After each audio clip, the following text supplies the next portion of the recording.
Good morning and welcome back to the One Celtic Fans View this morning. I was going to say there's going to be big changes at Celtic, and could be the biggest changes that we've seen at Celtic in many years.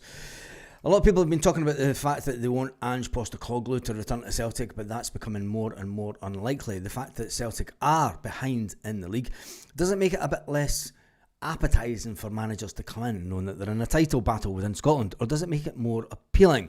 The fact that manager Martin O'Neill, interim manager Martin O'Neill, said yesterday that look, he's only here for the short term, and if they lose tonight, he might not even be here tomorrow. I doubt that, but and it was also interesting to see Sean Maloney. We're going to talk about Sean Maloney in a couple of minutes, because Sean Maloney said that he is not interested at all in the manager's position or being on the staff. There's a lot of changes going on in the background in Celtic that we'll get to.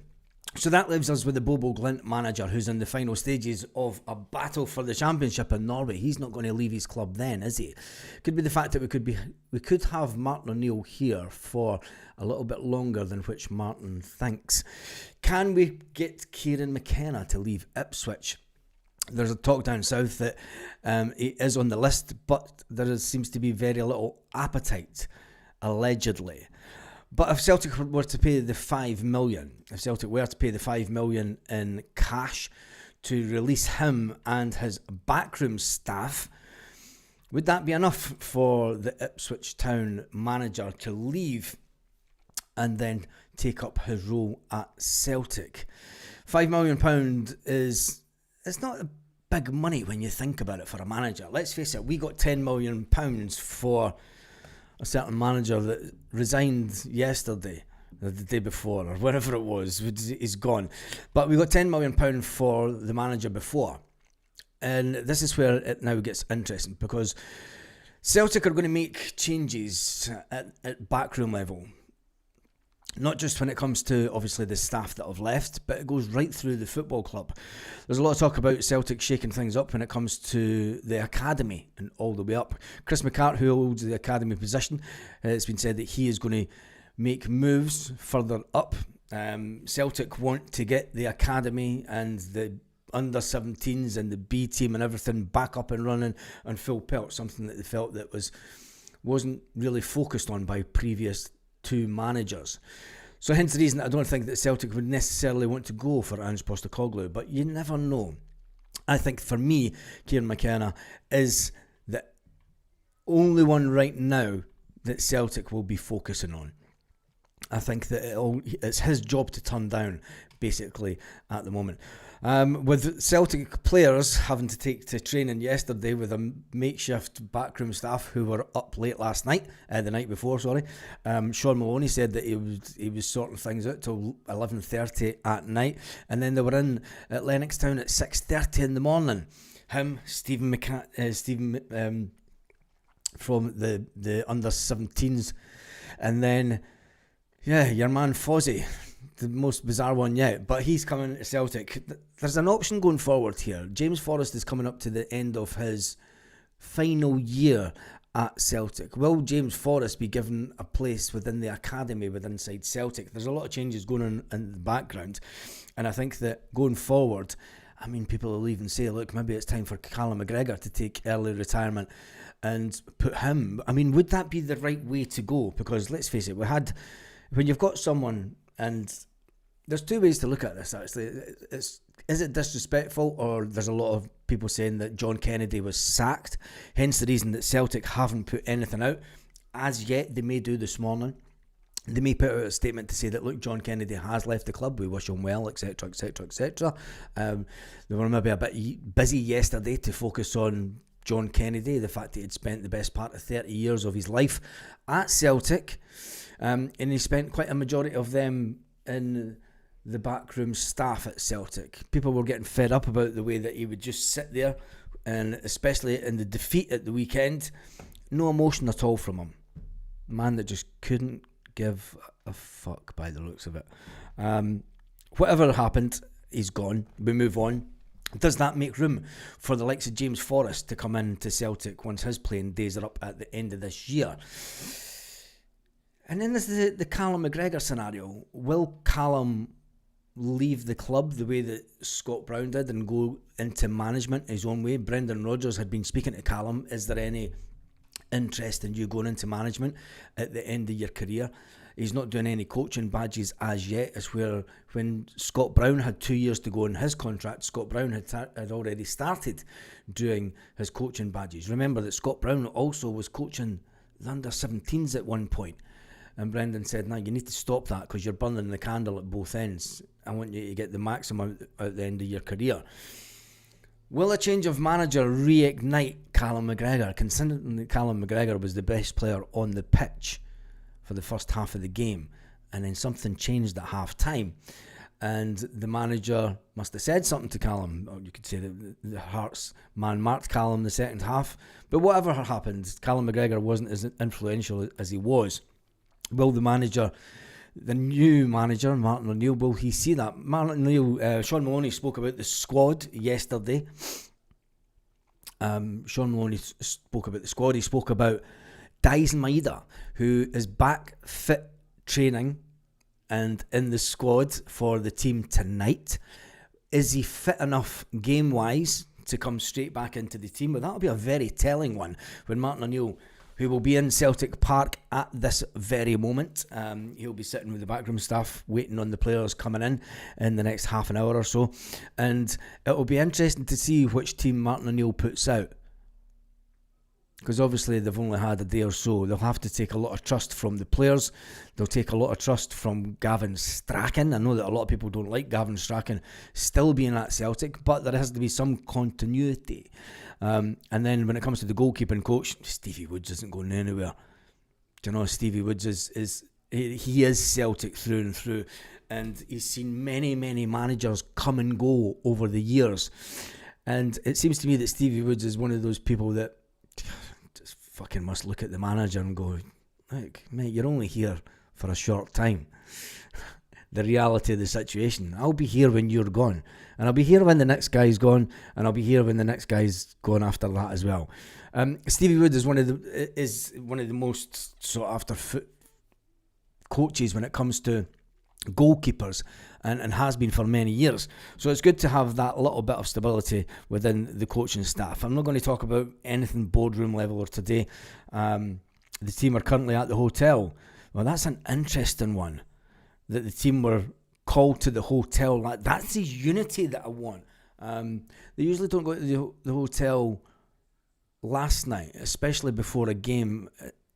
But then maybe that was Martin O'Neill getting the players together, airing anything. If that has happened, that is such a Martin O'Neill thing to do. Because you know what Martin's like.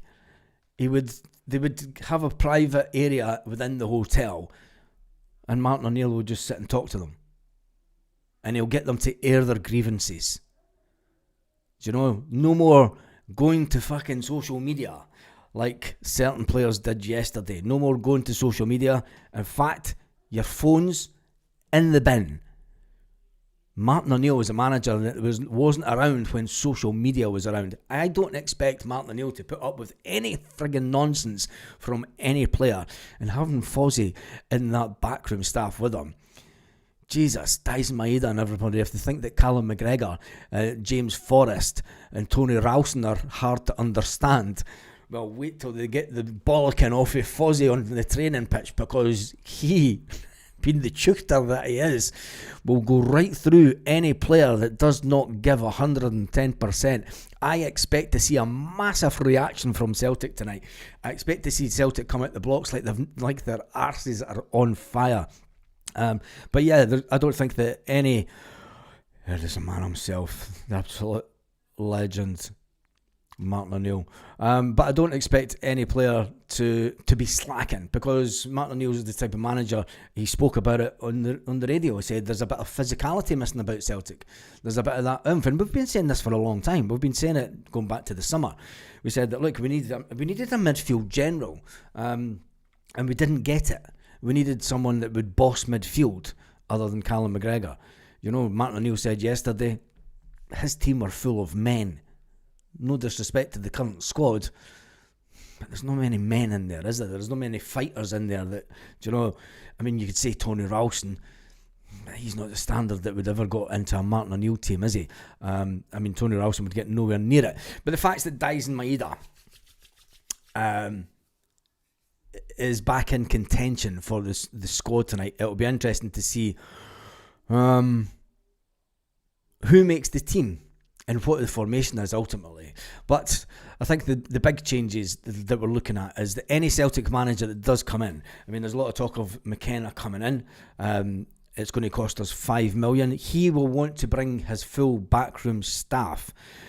And then it could be the fact that we are in for the biggest rearrangement of staff at Celtic that we've seen in a long time. Because every time a manager comes in, they've been left with the current backroom staff.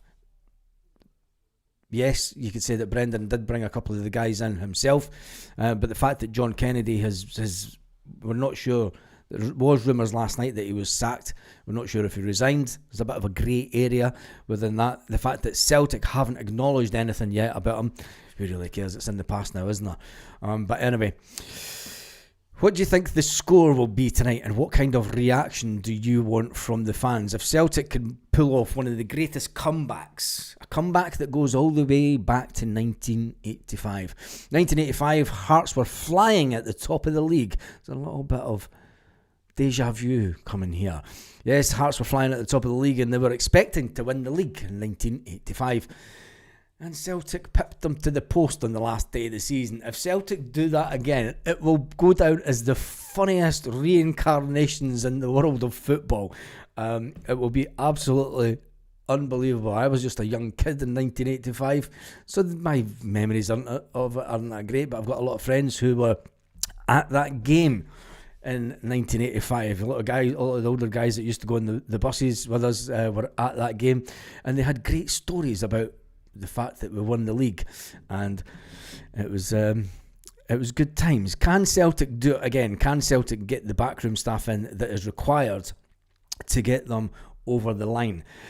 Will we go with two up front? Is Kells still out? Yeah, Kells is out. He's going to be out for a couple of weeks. Paul Baird's coming in with the scoreline straight away. He's going for 5-0. Dyson and Shin up front. That would be an interesting one. It'll be interesting to see the reaction of Dyson Maeda, because let's face it, Dyson over the last couple of months, he's not been tracking back. He's not been doing a lot. And when you see the players coming out on social media and having a little dig, it always happens when manager leaves. But it does show you that, I mean, people have been saying for a while that Brendan lost the dressing room. And when you look into the comments that Callum McGregor made over the last couple of weeks, you know, some of the older players, some of the more experienced players need to stand up and be counted. Maybe there was a bit of feeling, Brendan, you're at it. But anyway, whatever happened is now in the past. Paul Baird's going for 2-0, 5-0. Paul Munning's going for 3-1 Celtic. I don't think this team is good enough to win 5-0. I can remember a lot of people saying this about a certain game under Martin O'Neill, and it's a different team and a different time and a different generation. But the Celtic team that day ran out 6-2 winners over our rivals. And no one expected that. I'm expecting this kind of kickback. But then Martin O'Neill says, look, we just need to take it one game at a time. When he was asked about the game on Sunday, he said, I'm not even thinking about that young man. In fact, you look about 12. It was absolutely fantastic to have Martin O'Neill yesterday. Still remember that day in 1985, says Dave Little. Paul McEwen's going for 4-1. Billy Gray's going for 2-0 or 2-1. Helen says good morning everyone. Gary Walsh is going for 3-1. Balwishka posted online, and so did Jamal Simpson-Pusey. He posted online also. Ian, who was asking who posted online. It was very cryptic what they posted, but it was very telling.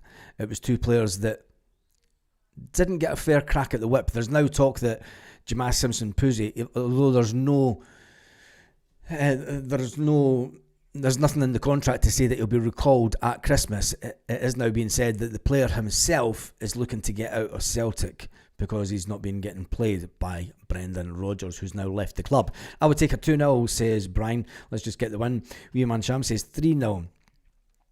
Hearts bubble all burst. They have 8 wins and a draw. Last year, Aberdeen went 10 wins and a draw. Look how that went. Yeah, exactly. I mean, I'm not overly concerned. I think that when you look back, and Martin O'Neill said it yesterday, is when you look back to when we played a certain German team in the Champions League, and look how we played, it's pretty much the same players that are here, minus Kuhn, minus Kyogo. Well, Kyogo had gone by that point.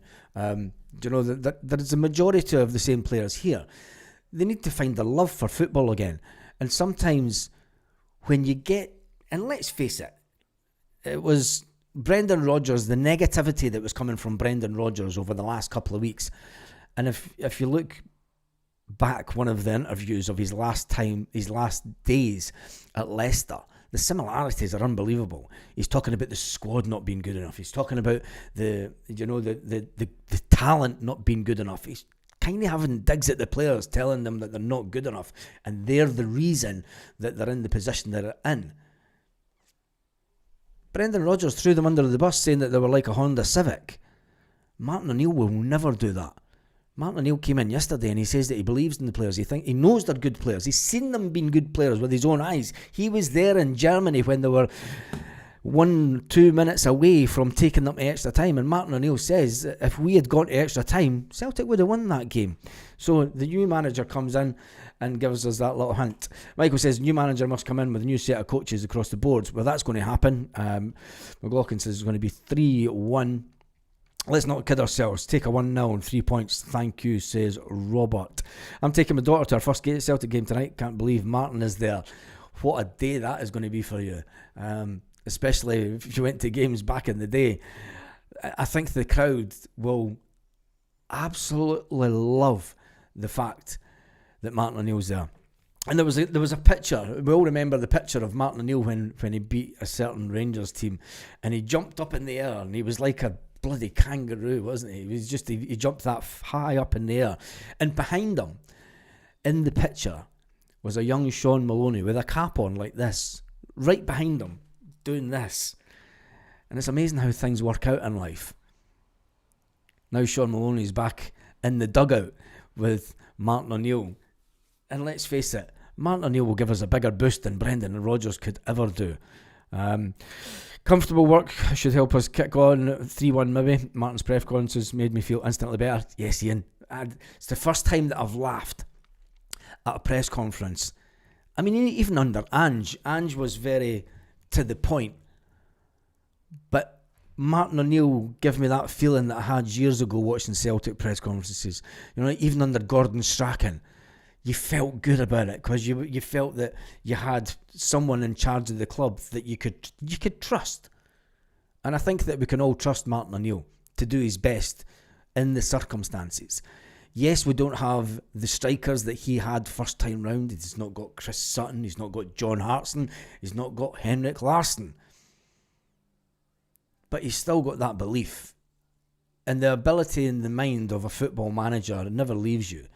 You know, the fact that he's got Sean Maloney to bounce off, and he said himself, look, young Sean Maloney's been a coach over the years, so maybe he'll tell me some modern ideas of things that the way that needs to go. But ultimately, it's Martin O'Neill, Sean said, that makes the ultimate decisions on the team. He was a calming influence who makes you smile again. Yeah, he was that. I felt at ease within 3 sentences. Yeah, I think that we all did. And it was such a good feeling yesterday, and it's a feeling that we've not had for a long time. 3-1 Celtic tonight, and I think 2-1 on Sunday. Buenos dias. The ship's cat reckons it's going to be 2-0. Thanks, Ian. I remember we won our first game under Martin O'Neill. Dundee United 1, Celtic 2. I was there in 86, got it down from the cops. First to invade the pitch. Oh, that was great. Special night all round. I don't think that we can improve too soon, with or without the 2 interims. I think that these players have regressed due to, let's face it, let's have a little reality check this morning. And when players, I've said it for a couple of weeks, I think that Dice Maeda spat the dummy out. And I think that the hamstring tightening, he was never sent for a scan, not that we know of. Usually when it's a hamstring injury, Celtic send them for a scan, and the manager then goes, we've sent him for a scan, he'll be out for a number of weeks. Didn't happen with that with Dyson. First of all, it was a foot injury, then it was a thigh, and then it went to his hamstring, and then it was his lower back. Do you know, these type of things that can't come up on scans. Was it the case that he was fucking fed up of Brendan Rodgers? And it seems that a lot of the staff were, playing staff that is, and they had become disillusioned with the manager. And that is only going to increase when managers start saying, look, I've been given the keys to a Honda Civic, not a Ferrari. But anyway, that is in the past. Hope Inamura gets some game time now that Rodgers is gone, refused to play him. More desire and application will do for starters. Hopefully no more injuries before Sunday. Nowhere near the same team, Baz. You're talking gibberish.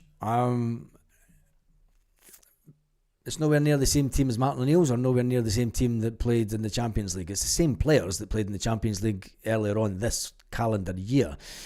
You know, it could be the fact that, you know, they just didn't fancy the manager. And when you're at your work and you don't fancy, you know, you don't like the boss, you're not going to try 110%. You know, Martin O'Neill holds Brendan in high regard as a person. We all do, I think. I mean, it's been unfortunate. Let's forget Brendan Rodgers. He's in the past. No one has a bad word to say. Martin, clever move by Desmond. Yes, it was. I mean, it was only when I changed that picture to him rather than the current board members, I was thinking that he could get a position at boardroom level to appease the fans, to be that go-between between the board and the fans, and to give that little bit of unity within Celtic again. Dermot Desmond went, I'll go one better, I'll make him interim manager just to get everything back on side and settle everything, because there's going to go through a massive change at Celtic. New manager and coaches mean F all. Huge board changes in every single way, says Monty. Let's not be negative today. I'm not wanting negativity about the board and stuff. I want, you know, they can't change the game tonight. Negativity about the boards cannot change what's going to happen on the pitch tonight. Martin O'Neill's back. Let's just enjoy him whilst he's back and back the team 100%. Yes, we won't change, and I'm not disrespecting the whole get rid of the board stuff, but let's just get behind this fucking team and get the players back believing that we believe in them. Because if you don't believe in the players and you're going to keep on with the negativity, the fucking Brendan Rodgers negativity that's been out there. Brendan Rodgers is the one that's encompassed this negativity within the fan base. I'll say that because it's true. It's his constant, the squad isn't good enough, the squad isn't good enough. That wipes off on people. We were all smiling yesterday. Let's keep that smiling going. Whatever happens with the board and that, it will happen. But let's just make sure that there's no nervous energy, there's no negativity energy coming from the stands that the players are going to feel tonight. Because Martin O'Neill wouldn't want that. Martin O'Neill never had that his first time at Celtic. And Martin O'Neill does not deserve to walk into that type of atmosphere tonight at Celtic Park. Definitely not. That's the last I'm going to talk about it. But anyway, a solid positive performance. Players will all love O'Neill, I believe, says love it. Even if Martin O'Neill loses his game, no one will have a bad word to say. Exactly. Nostalgia doesn't win games. No, nostalgia doesn't win games, but that's why Martin O'Neill's been brought in to steady the ship. He's not here on a long-term basis. That's why he's got Sean Maloney as manager. Jesus, fuck, what you want? You want Neil Lennon in the stand with Bobo Baldi climbing out the window at the clinic. But anyway, that's been done and dusted. What formation do you expect? I have no idea. No idea. We'll wait and see. Anyway, good morning, Stephen Johnston. That is me done and dusted for this morning. I'll see you 1.5 hours before the game tonight, where we get the first Martin O'Neill team at Celtic Park. Never thought you'd be seeing that again, did you? On that note, have a fantastic morning. Celtic fans, wherever you are, or whatever time of day it is with you, wherever you are, all around the world.